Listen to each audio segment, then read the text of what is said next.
All right, officially. Good morning, Thursday, April the 20th.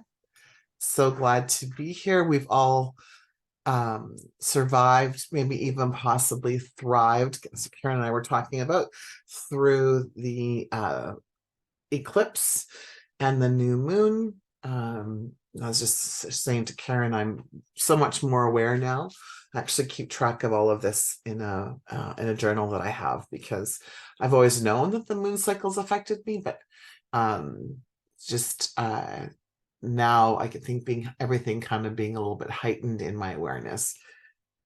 And so allows me the opportunity not to give myself an excuse, but rather to stop my brains from having to explain or figure out why, which our brain is a goal achieving machine. So when you ask it why, it needs to find an answer. And when you ask your brain any question, it needs to find an answer. So if we ask why, it tends to go back into the recesses of our past to bring up experiences to explain why we're experiencing something. So this is why different questions are so important rather than asking why, although there's appropriate times to ask why. We can ask questions like, what is the truth in this? Show me a way. If stuck in a problem, show me a way, because right, the brain that's created the obstacle and challenge can't necessarily solve said obstacle or challenge. So then you're bringing in your higher self, your divine self, when you ask, what is the truth, or show me a way, or what else is possible, or what am I resisting, or what am I not in resonance with? So I don't think there's wrong questions to ask. There just might be different or better questions to ask so that you can access the unlimited potential of your brain. We only use a very, very small portion of our brain. So by changing your questions, you not only access different parts of your brain, like your brain pan, your intellect, but also access different levels of your intuition into our higher mind or God mind or intuition, whatever it is, however it is you want to explain that.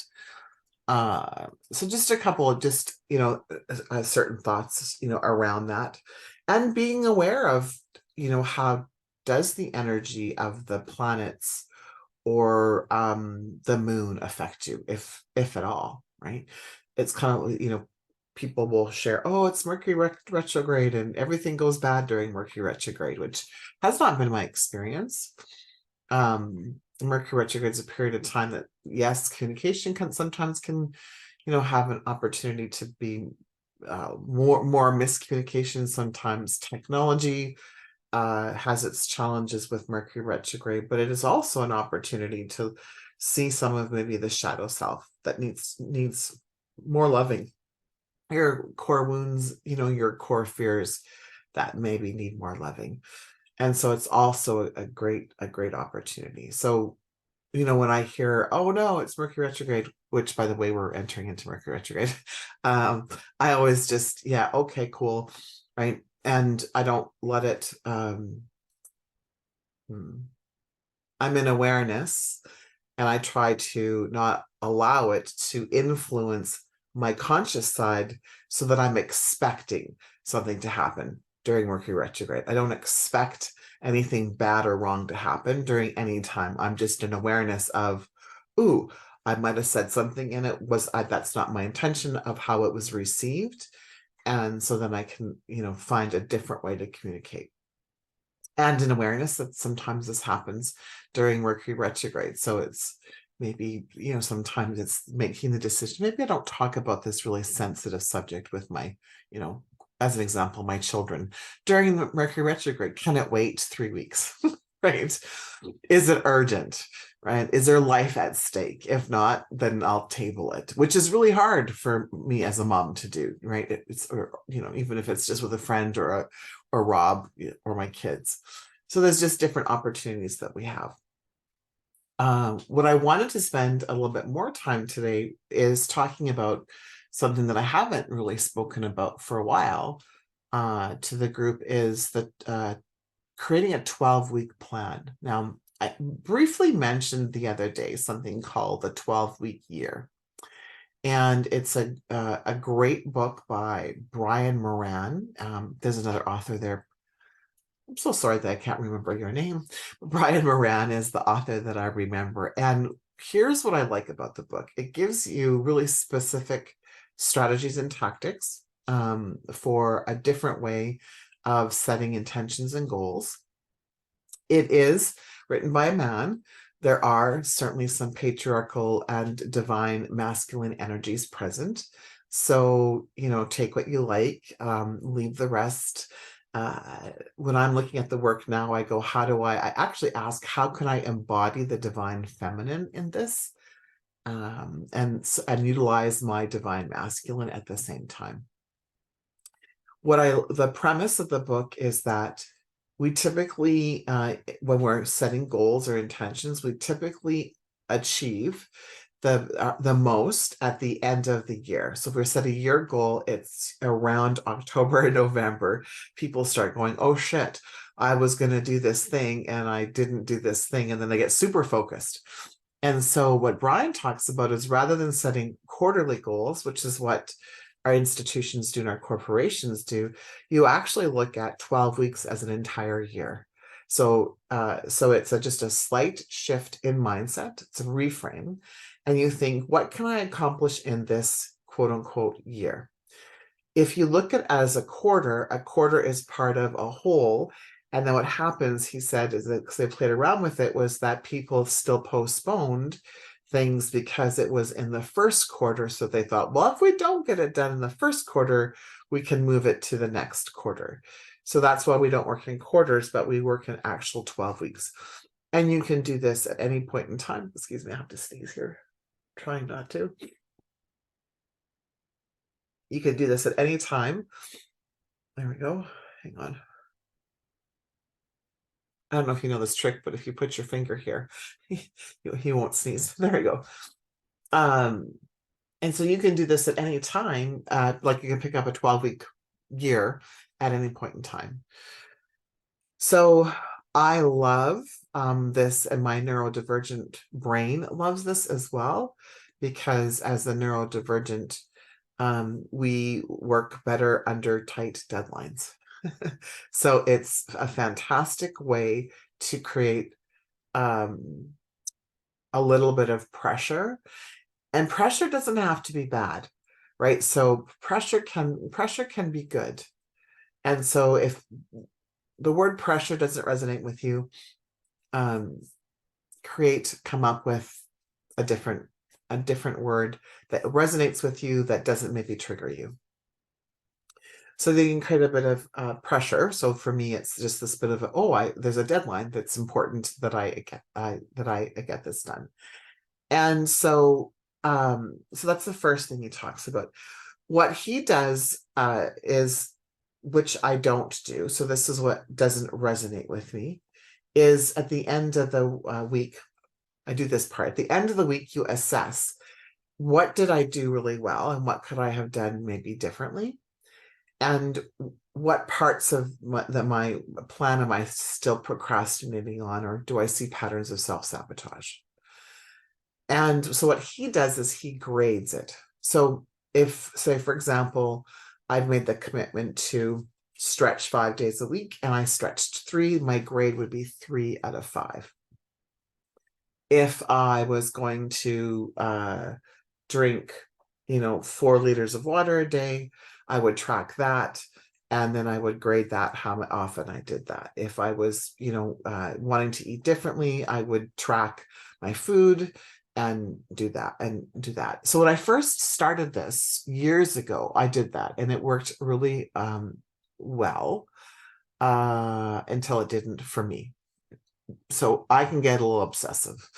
And so for me, it brought out my proving I'm not good enough, but if I do this, I'm good enough energy. Now, that might be different now because I'm a completely different person when I first started this. And I'm not trying to project my pile of shit on you. I am sharing with you, though, that it might not resonate with you, or you might be in resistance to it. And so the opportunity you have is are you in resistance to it, or are you just not resonating with it?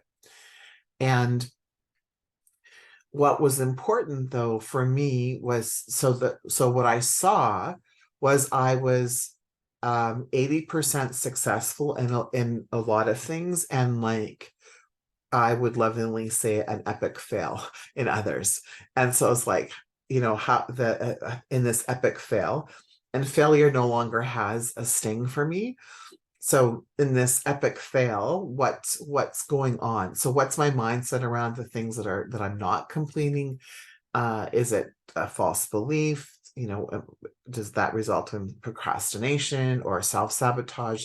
So it really does give you the opportunity to strategically and tactically look at some of the intentions or goals that you have.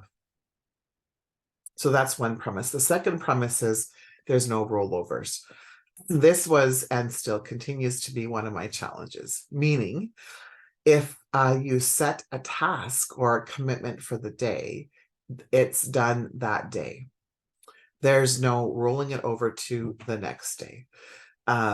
It took me literally, I would say probably like 2 12-week cycles for me when I first started to do this to get into the groove of when I said I was going to do something, to do it.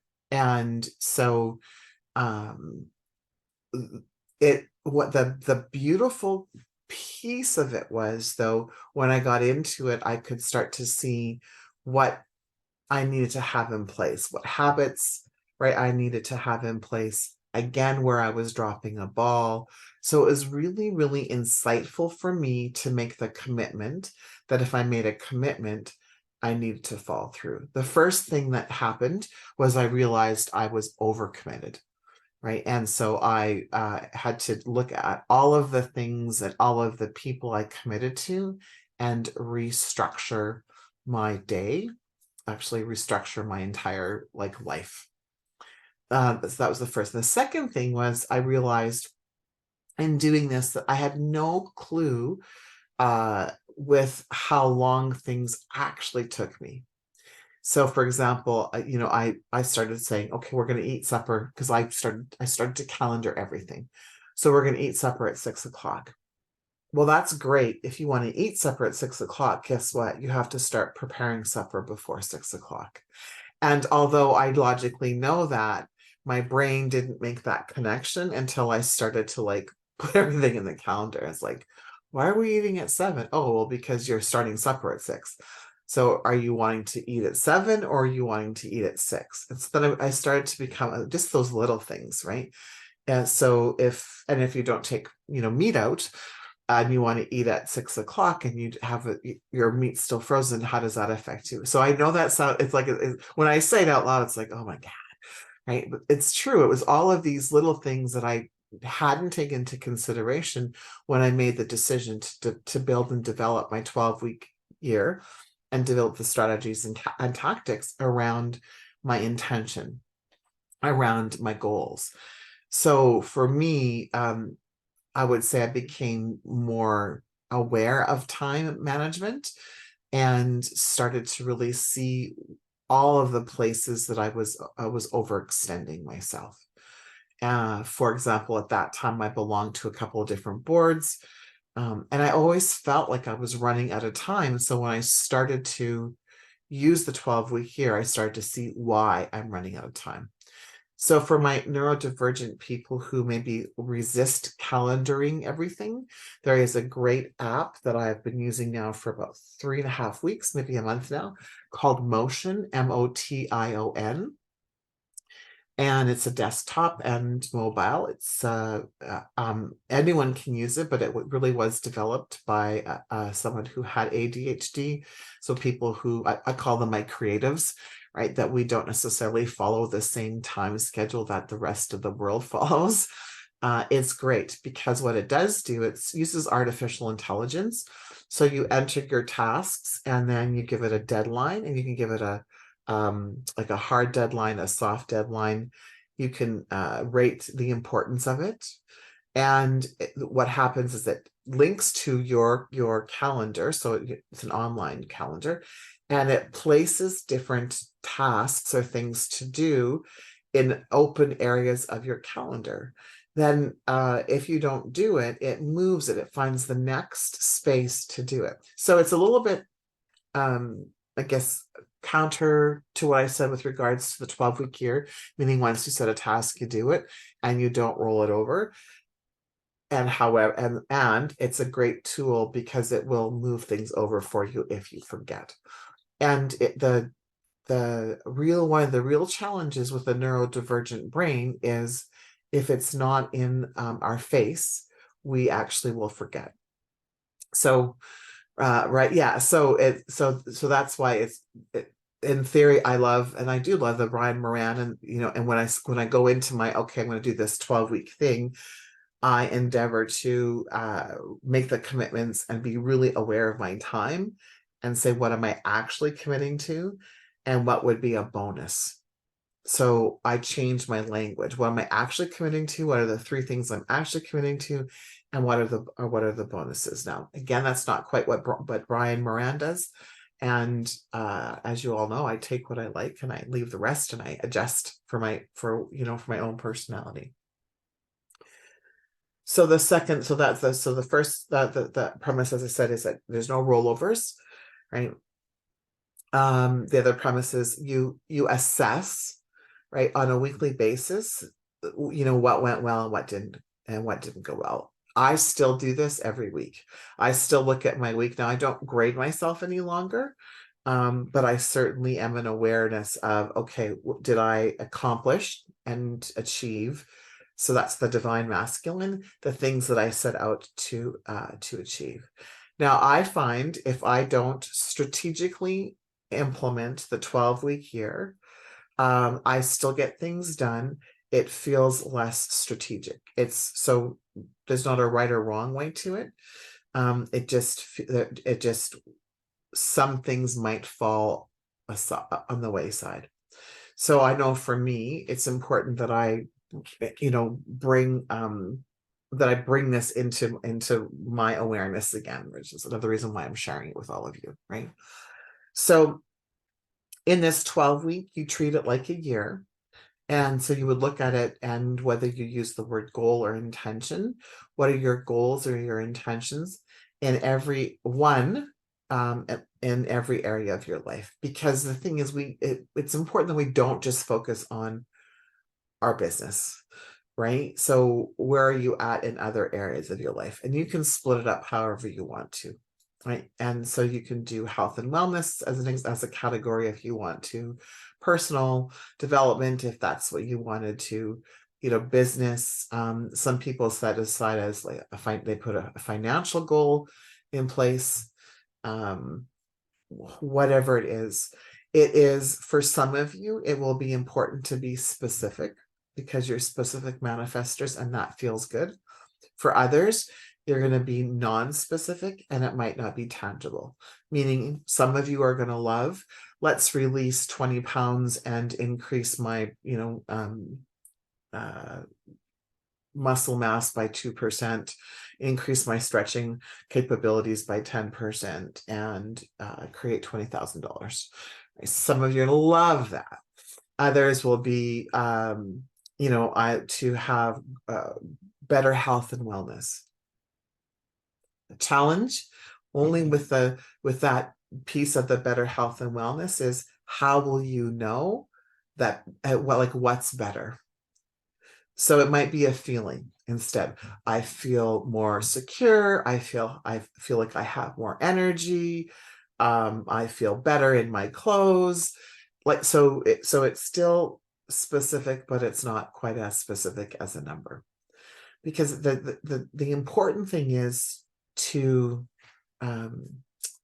show your brain that when you set something to do, you will be committed to yourself. So the mindset behind this is, our personality, and we're wired to accept when we don't fulfill our commitments to ourselves.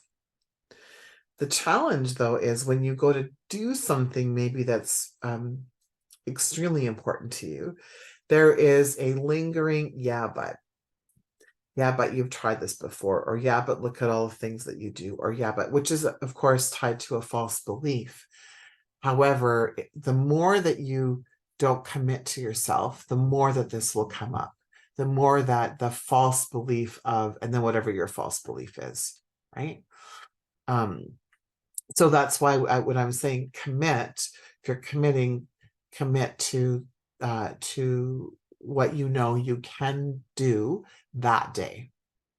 And if you get to do more, that's a bonus, right? So if you only know for sure you can do one thing, then just commit to that one thing. And then when that's done, I have this feeling that you would commit to something else. It's not like you're going to sit back and, oh, great, like I'm done. So I'm going to, go and have like wine and nachos and Netflix and chill.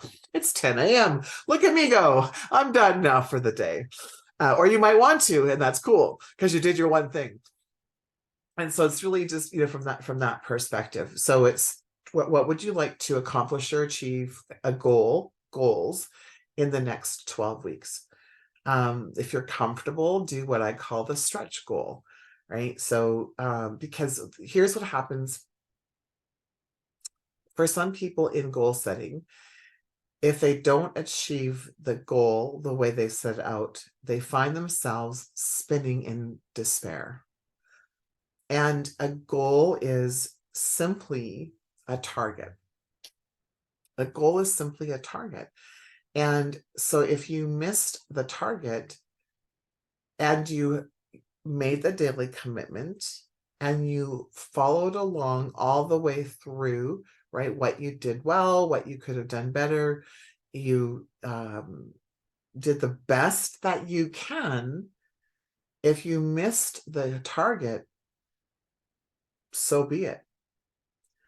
What I find though is if people are not hitting the target, they're either in their perfectionist mode, which is a false belief, or they know deep down that they could have, and I'm careful with my verbiage, done more, but they didn't commit fully. And so the despair comes because they're judging themselves for not committing fully. And so then there's other tactics, other strategies, other mindset pieces we can put in place when you have that. And so don't be afraid of setting a goal or setting an intention, because there is a false belief around that as well. Now, I use the word goal and intention interchangeably because there are so many people who are resistant or doesn't resonate to the word goal. And again, check in. Are you resisting it? Or are you non-resonant with the word? Because there's so much valuable information when you're in resistance to it. So what goal would you like? So if I looked, I think it's not quite, it's just over 12 weeks. I put for my 12-week goal ending July 30th is what I had marked it.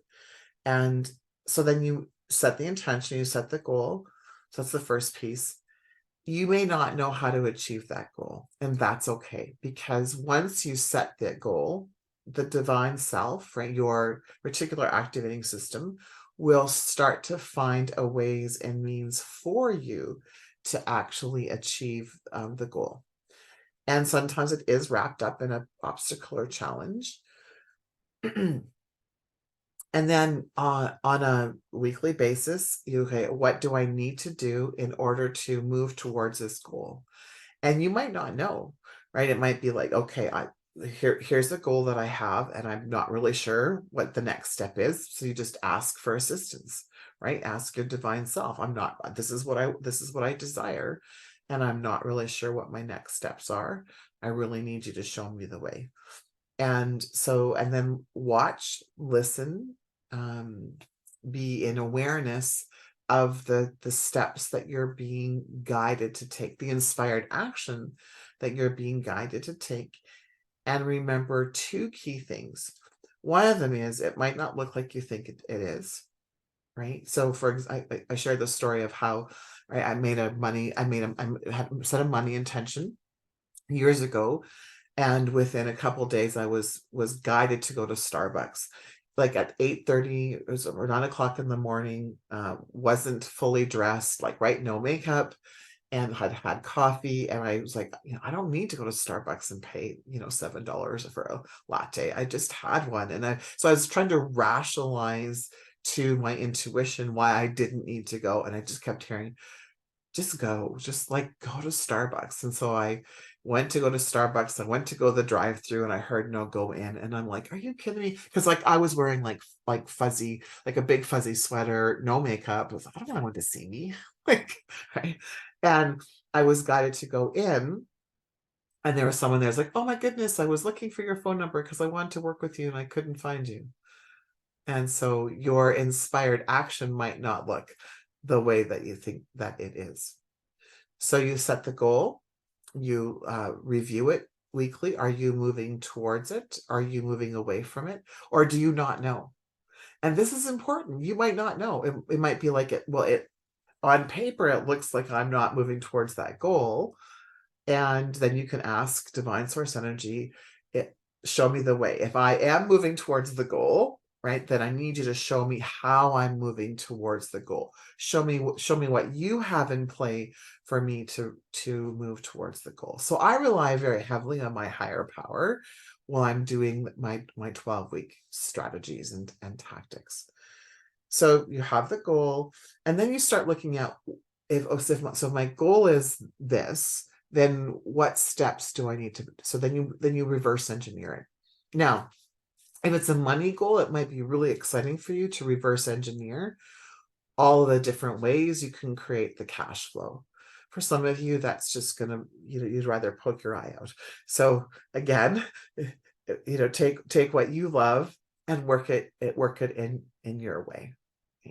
You sometimes the resistance to setting the money goal or a number goal is like, I don't know how to do that. So we resist it because we don't know how. But if you knew how, would you have a specific money goal? If you knew how, would you have a specific health and wellness, right? Percentage of body fat or percentage of muscle, right? Or increase in strength. If you knew how to do it, would you set a different goal? And this is an important question because you might be resisting setting a specific goal because you don't know how to achieve it. So your brain is resisting setting the goal. So what if you did know how? So assume that you did know how to achieve whatever it is that you wrote down. And this is really fun with your stretch goals, or what I call your big, hairy, audacious goals. So you have this 12-week goal. It's a year goal. You decide what you want to do. You start reverse engineering it, and then you just follow that, and you start calendaring, or committing however it is that you work and committing to it. And so here's an example. I've been hearing a lot about micro memberships, and a long time ago I heard about micro memberships, and I dismissed it as something at that time that I didn't have the capacity, nor was I interested in doing it. How source energy works with me, if I'm meant to actually do something with an idea, it comes to me or comes in front of me several times. So I think this is about the 7th or 8th time. Placed before me was this idea of advertising, someone's advertising or someone talking about micro memberships. So this morning when I set my 12-week goal, one of the goals I set was to actually research a micro membership.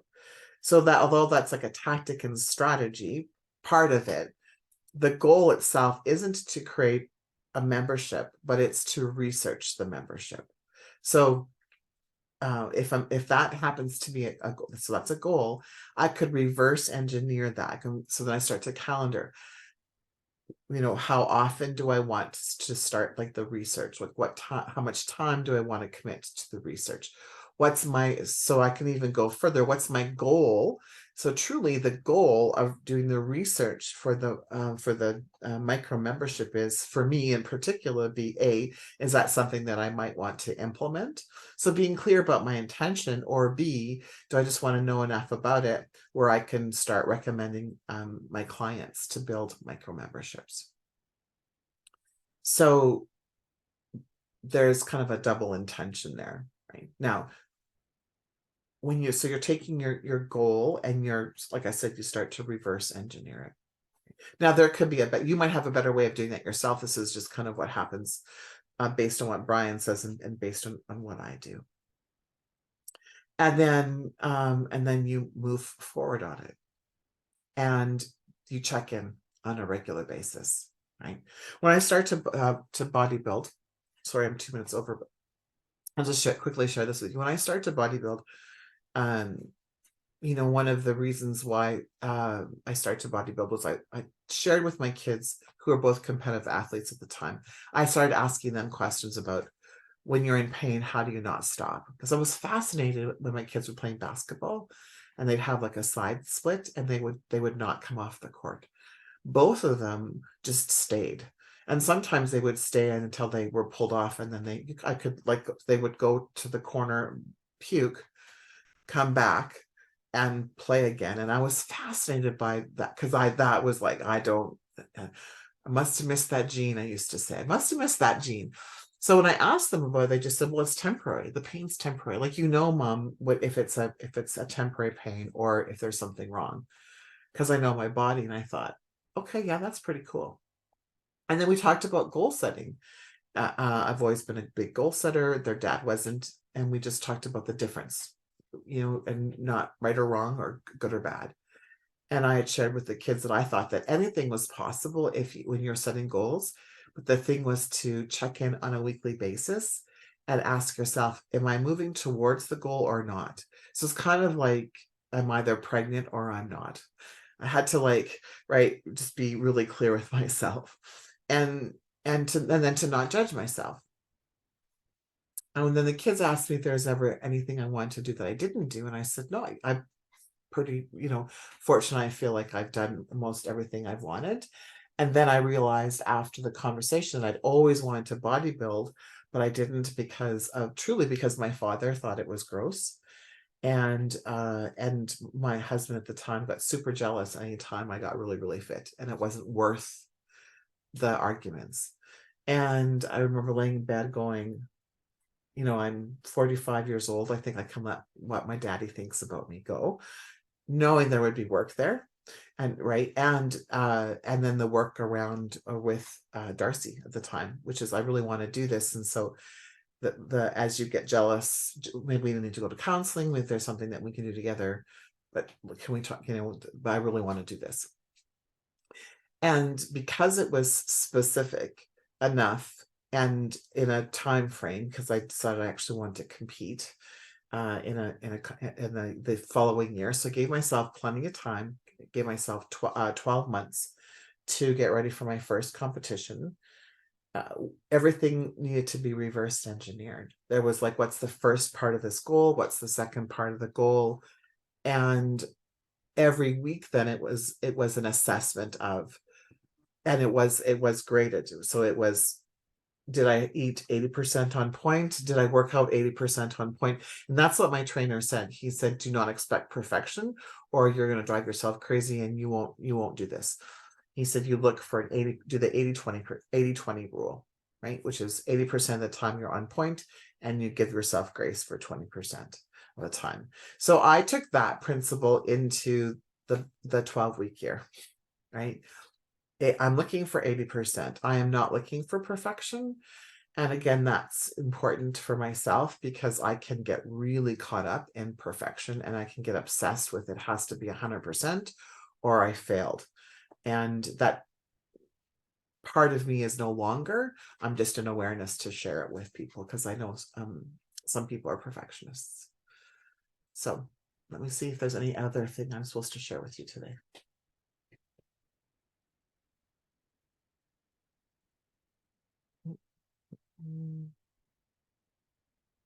Not that's coming to surface. Is there any questions that anyone has?